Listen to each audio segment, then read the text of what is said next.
Environment Protection Act बना था in the aftermath of Bhopal gas tragedy and the reasons attributed for this tragedy were कि जो factory थी वहां पर safety standards weren't followed. EPA 1986 was formulated ताकि India में जो environmental regulations है उनके लिए हमारे पास एक एक्ट हो, एक legislation हो. EPA 1986 enact हो गया था मई में, but it came into force on 19th November.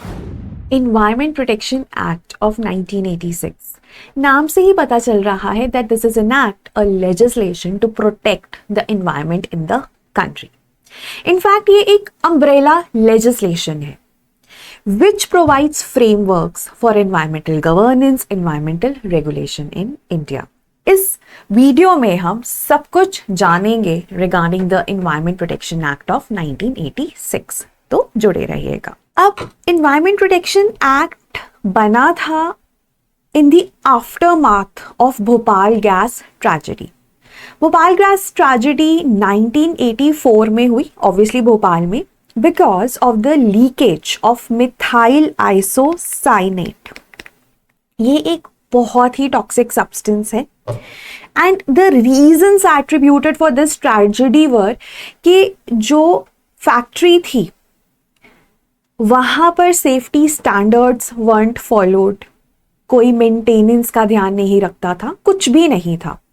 तो एक रियलाइजेशन हुई कि जो एक्ट्स हैं जैसे water prevention and control of pollution act of 1974 या air prevention and control of pollution act of 1981, they are insufficient to actually make sure कि ऐसे डिजास्टर्स ना हो, to prevent these industrial disasters.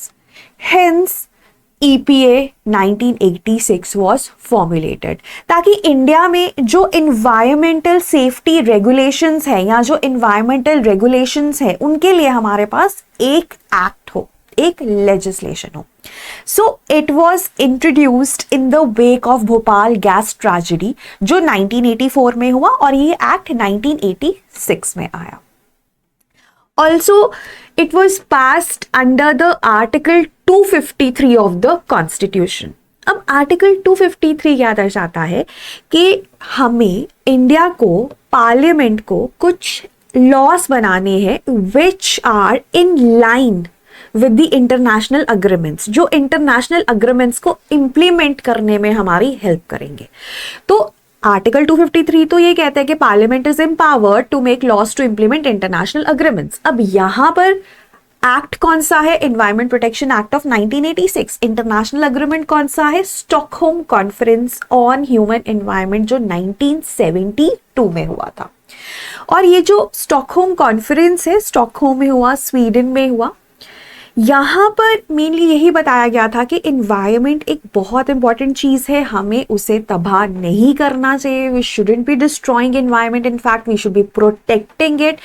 Eight the same time हमें toxins नहीं release करने चाहिए, pollutants नहीं रिलीज करने चाहिए इन्वायरमेंट में, बिकॉज वो ह्यूमंस को, इन्वायरमेंट को, बायोडाइवर्सिटी को, सबको इम्पैक्ट करते हैं. So that was Stockholm conference. तो उसको इम्प्लीमेंट करने के लिए भी हमने EPA 1986 को इनैक्ट किया. अब इसमें ना एक बहुत ही इंटरेस्टिंग चीज है कि EPA 1986 इनैक्ट हो गया था मई में. इनैक्ट होने का मतलब है कि पार्लियामेंट ने पास कर दिया, प्रेसिडेंट ने असेंट भी दे दिया मई 1986 में. But it came into force on 19th नवंबर.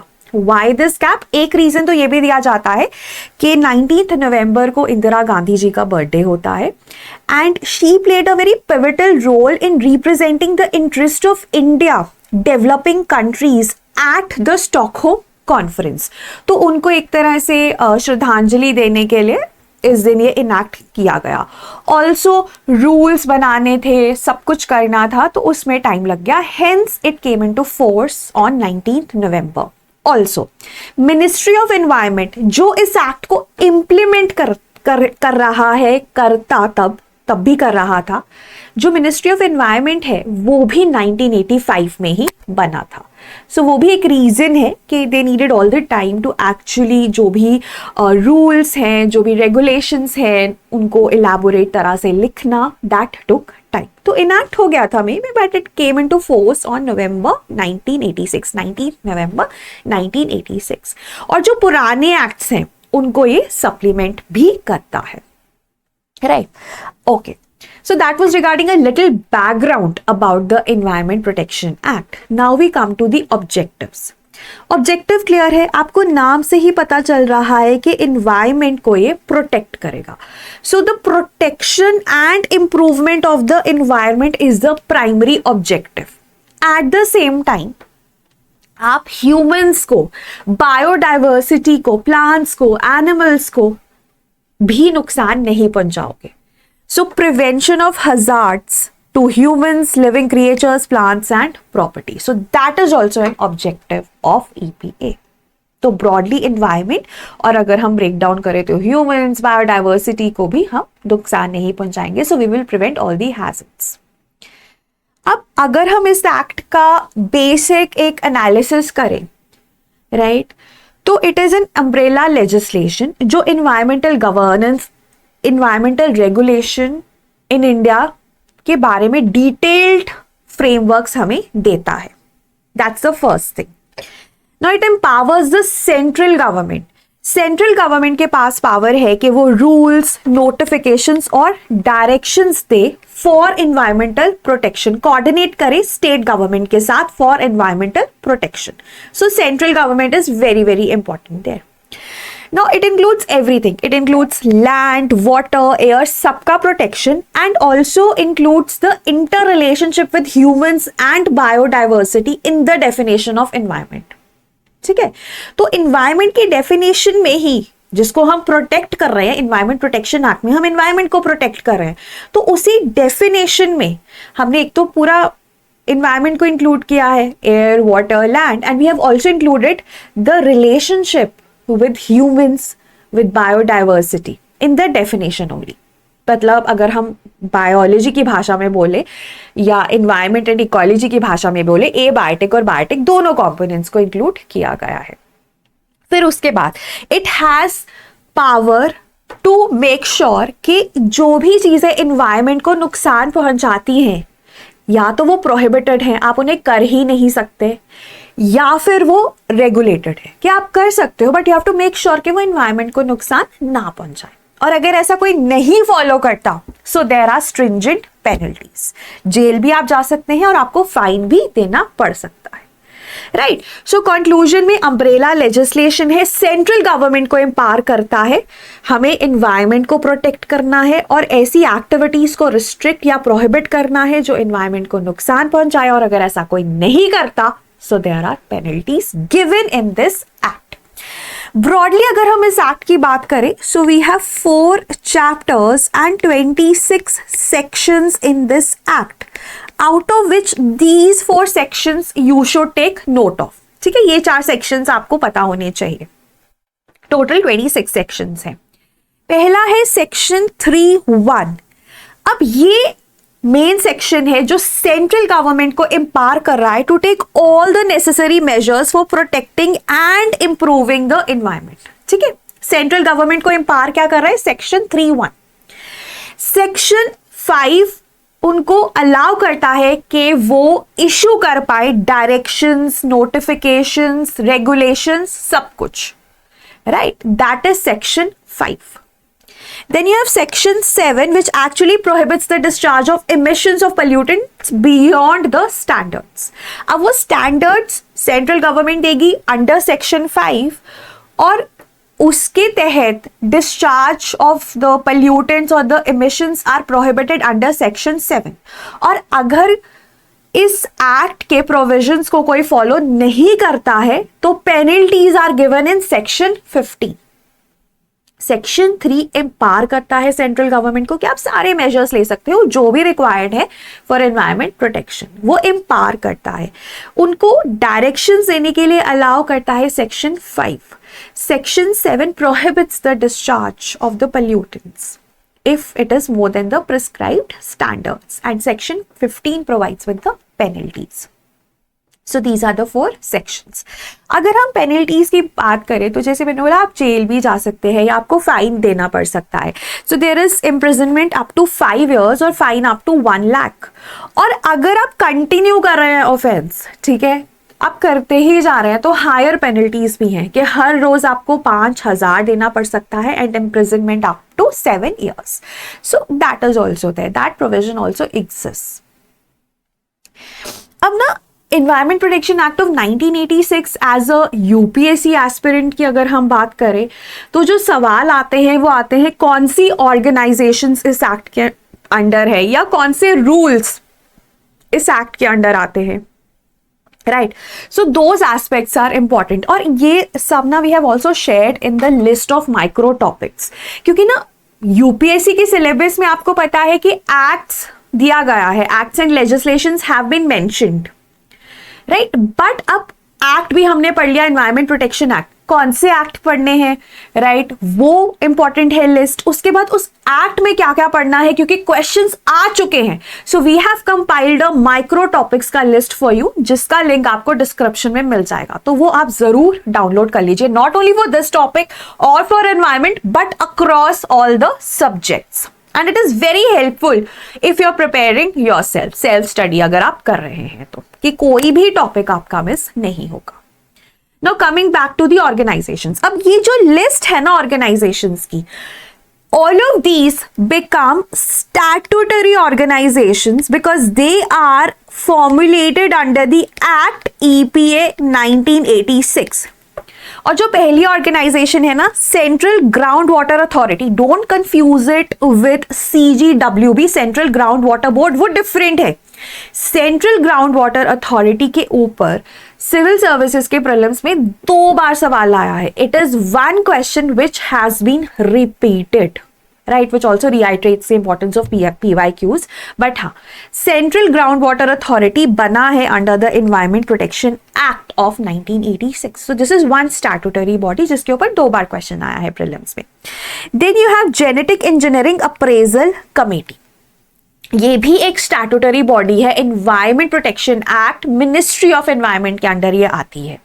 कई लोग ना इसे कंफ्यूज कर लेते हैं बिकॉज इट एक्चुअली रेगुलेट्स और provides the rules for the genetically modified organisms, ठीक है, उनका मैन्युफैक्चरिंग, उनका इंपोर्ट एक्सपोर्ट, उनका स्टोरेज, उसके बारे में ये जो अथॉरिटी है हमें बताती है। तो बहुत लोग ना कंफ्यूज कर लेते हैं कि ये मिनिस्ट्री ऑफ साइंस के अंडर है, नहीं, मिनिस्ट्री ऑफ एनवायरमेंट के अंडर है, right, so take note of it। then environmental pollution authority, national Ganga council, all of these are under the EPA, formed under the environmental protection act of 1986। and lastly coastal zone management authority। तो ये सारी bodies statutory हैं और EPA 1986 के तहत बनी है। then the rules, pollution में वेस्ट मैनेजमेंट रूल्स, चाहे वो ई वेस्ट मैनेजमेंट रूल्स हो, बिकॉज रूल्स देखिए किसी ना किसी एक्ट के अंडर तो आएंगे ही, तो वेस्ट मैनेजमेंट रूल्स सारे इसी एक्ट के अंडर आते हैं, चाहे वो ई वेस्ट मैनेजमेंट रूल्स हो, सॉलिड वेस्ट मैनेजमेंट रूल्स हो, प्लास्टिक वेस्ट मैनेजमेंट रूल्स हो, बैटरी वेस्ट मैनेजमेंट रूल्स हो, right, hazardous waste management rules हो, construction and demolition waste management rules हो, या बायोमेडिकल वेस्ट मैनेजमेंट रूल्स हो, सभी इस एक्ट के अंडर आते हैं। ऑल्सो ये ध्यान से देखना, noise pollution regulation and control rules, right. अब ना noise pollution is a pollutant which is mentioned under air prevention and control of pollution act of 1981, है ना, noise pollution as a pollutant इस एक्ट के अंडर मेंशन्ड है। लेकिन noise pollution regulation and control rules of 2000 are under environment protection act of 1986, something important to take note of. उसके बाद हमारे पास coastal regulation zone notification जो आपका आया है वो इसके अंडर आता है। Wetland conservation and management rules of 2017, they are under this, right, then environmental protection rules, ozone depleting substance rules, EIA EPA के अंडर आता है. It derives its legitimacy from EPA. मतलब जो EIA नोटिफिकेशन है वो हमारा EPA एक्ट ऑफ 1986 के under आता है. Then ecological sensitive zones, eco sensitive zones भी जिन्हें कहा जाता है, they are also notified under the EPA 1986. तो ये सारी जो लिस्ट है यहां पर कंपाइल्ड है. देन अब ना कुछ केसेस हुए हैं, सुप्रीम कोर्ट ने कुछ जजमेंट्स दी है which have actually expanded the scope of EPA 1986. पहला MC मेहता केस 1987. इन्होंने दो चीजें बोली, दो प्रिंसिपल्स को इंट्रोड्यूस किया, polluter pays principle and absolute liability. अब पल्यूटर पेस प्रिंसिपल आपने सुना भी होगा बहुत बार. पल्यूटर पेस प्रिंसिपल सिंपल कहता है कि अगर आप एक इंडस्ट्री हो या आप एक ऑर्गेनाइजेशन हो, आप पल्यूट कर रहे हो तो पे भी आपको ही करना पड़ेगा. यू हैव टू पे सेस कॉम्पनसेशन, किसी भी फॉर्म में यू हैव टू पे. पहाड़ों पे अगर आप गाड़ी लेकर जाते हो, you are bringing the pollution to the mountains, then you have to pay a fee for it. That comes under polluter pays principle. तो polluter pays principle is a part of EPA 1986 और इसको introduce किसने किया गया था? MC Mehta case में. दूसरा इस केस में इंट्रोड्यूस हुआ था एब्सोल्यूट लायबिलिटी. एब्सोल्यूट लायबिलिटी कहता है कि अगर आपकी ऑर्गेनाइजेशन की वजह से नुकसान होता है इन्वायरमेंट का, तो आप ही कॉम्पनसेट करेंगे उसे टू ऑल द विक्टिम्स. ठीक है, टू द इन्वायरमेंटल जो भी अथॉरिटीज होंगी इन्वायरमेंट उस एरिया में, उससे रिलेटेड यू हैव टू पे. It is your liability. ठीक है, आप ये नहीं कह सकते कि आपको पता नहीं था या आपके पास अब पैसे नहीं बचे, सब नुकसान हो गया. No, it is your liability. 100% you have to pay, चाहे जितने भी विक्टिम्स हों. फिर एक केस 1996 का है, वेलोर सिटीजंस वेलफेयर फोरम. इसमें ना प्रिकॉशनरी प्रिंसिपल को इंट्रोड्यूस किया गया. प्रिकॉशनरी प्रिंसिपल ये कहता है कि कभी कभी ना हमें पता नहीं होता, जैसे जेनेटिकली मॉडिफाइड फूड की बात करें या क्रॉप्स की बात करें, तो हमें नहीं पता ना कि उसका इम्पैक्ट एनवायरमेंट में लॉन्ग टर्म में क्या होगा, है ना. तो अब वहां पर प्रिकॉशनरी प्रिंसिपल आता है कि आपको सर्टेनिटी नहीं है, साइंटिफिक सर्टेनिटी नहीं है, उसके बावजूद भी आपको सारे प्रिकॉशंस लेने हैं. आप ये नहीं कह सकते कि आपको सिंस पता नहीं था कि लॉन्ग टर्म में क्या इंपैक्ट होगा इसलिए आपने कोई एक्शन नहीं लिया. नहीं, you have to take all the precautions from day one and absence of scientific certainty can not be a reason for you not taking the steps.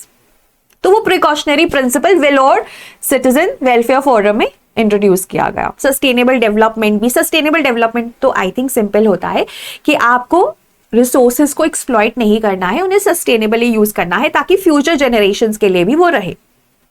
तो वो भी आइटरेट किया गया इस केस में. और ना अगर हम बात करें प्रिंसिपल्स जो EPA 1986 के साथ एसोसिएटेड है, पल्यूटर पेस हो गया, एब्सोल्यूट लायबिलिटी हो गया, precautionary principle, sustainable development, there is also intergenerational equity.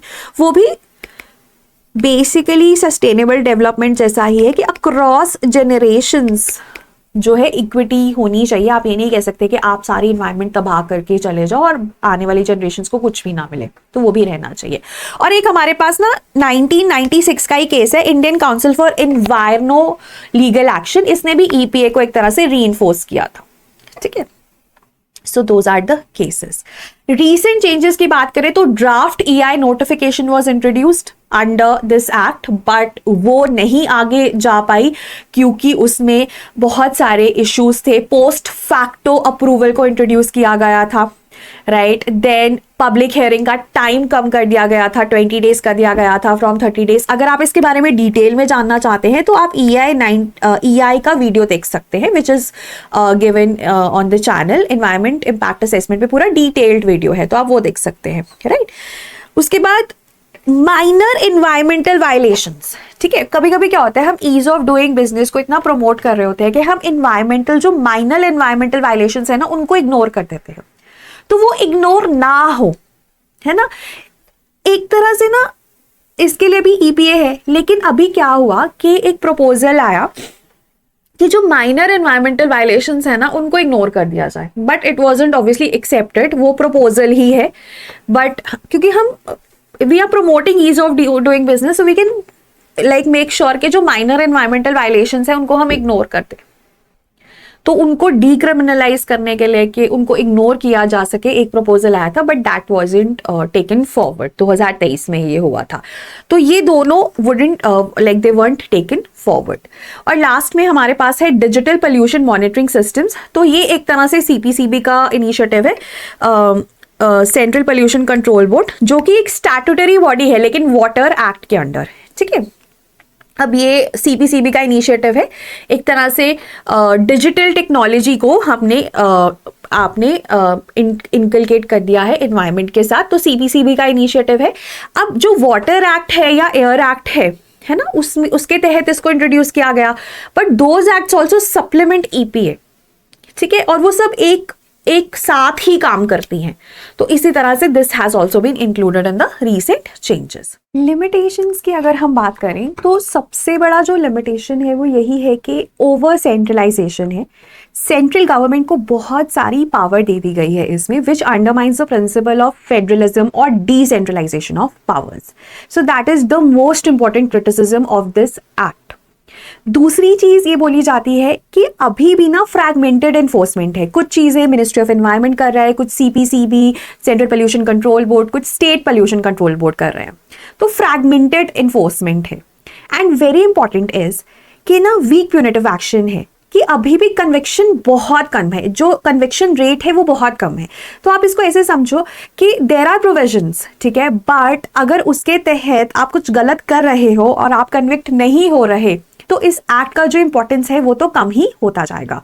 उसके बाद ना एक और चीज है जो बहुत इंपॉर्टेंट है कि पब्लिक पार्टिसिपेशन क्राइटेरियन नहीं डिफाइन किया गया।